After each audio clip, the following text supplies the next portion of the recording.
안녕하세요, 호러다방입니다. 오늘 들려드릴 이야기는 루리앱의 사진검님이 작성하신 조선 수종 때 전해 내려오는 입니다. 당시 말을 타고 이곳저곳을 떠돌며 장사를 하던 한 젊은 소금장수가 있었습니다. 어느 날 길을 잘못 들어 깊은 산속에서 밤을 맞이하게 됩니다. 어떻게든 사람 사는 곳을 찾기 위해 서둘러 길을 재촉하던 중 산 중턱 숲속 한가운데 낡고 허름한 작은 오두막 하나를 발견하게 됩니다.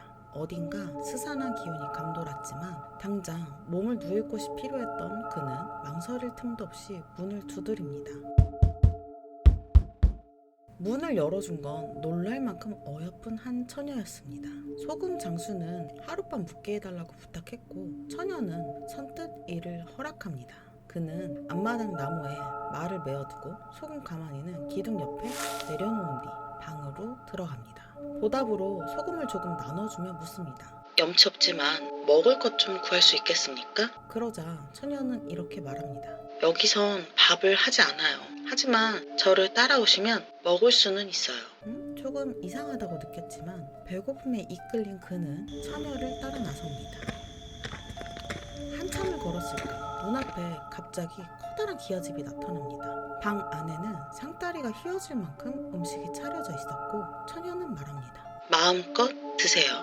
굶주렸던 소금장수는 정신없이 음식을 먹기 시작합니다. 처녀는 옆에서 술까지 따라줍니다. 그렇게 한참을 먹고 있을 때 속삭이듯 처녀가 희미하게 웃으며 말합니다.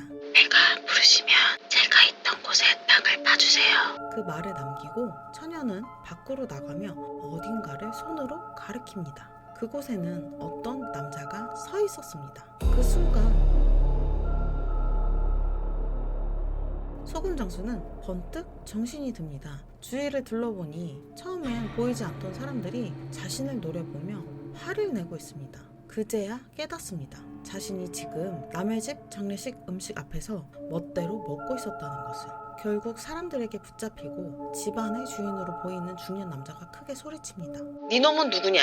감히 우리 딸 장례식에서 이런 짓을 하다니. 당황한 소금장수는 아까 처녀에게서 들은 말을 떠올리며 자신이 겪은 일을 모두 설명합니다. 하지만 아무도 믿지 않습니다.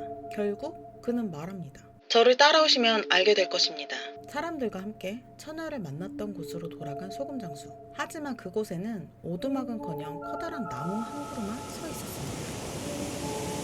다만 나무에 묶인 말과 옆 바위에 놓은 소금 가마니만 남아 있었습니다. 사람들이 어리둥절하던 그때 소금장수는 처녀의 말을 떠올립니다.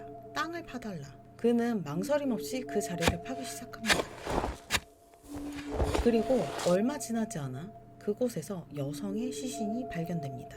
그녀는 이 집안의 셋째 딸, 3년 전 몸종과 함께 나갔다가 흔적도 없이 사라졌던 딸이었습니다. 가족들은 그 자리에서 오열합니다. 소금장수는 그때 떠올립니다. 처녀가 가리켰던 그 남자. 그는 이 집안의 첫째 사위였습니다. 집 주인은 그를 붙잡아 추궁했고 결국 그는 모든 것을 털어놓았습니다. 그는 막내 처제에게 욕심을 품었고 몸종을 매수해 처제를 유인한 뒤 억지로 해치려 했습니다. 하지만 처제가 끝까지 저항하자 홧김에 그녀를 죽이고 그 자리 나무 밑에 묻어버렸습니다. 그리고 공범이었던 몸종마저 입막음을 위해 죽여버렸습니다. 이후 그는 한양으로 도망쳤다가 3년이 지나 딸을 찾지 못한 장인이 제사를 지낸다는 소식에 안심하고 돌아왔다가 결국 죄가 드러나게 된 것이었습니다.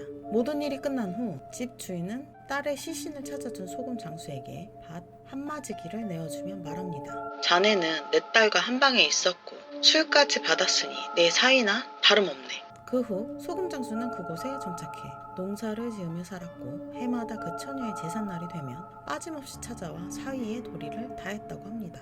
살아서 풀지 못한 억울함을 죽어서야 전한 이야기. 그리고 그 억울함을 들어준 단 한 사람. 이 이야기는 단순히 무섭다기보다 어딘간 씁쓸하면서도 여운이 남는 그런 괴담입니다. 여러분은 이 이야기를 어떻게 느끼셨나요? 댓글로 여러분의 생각을 남겨주세요. 영상이 괜찮다면 구독과 좋아요를 부탁드립니다.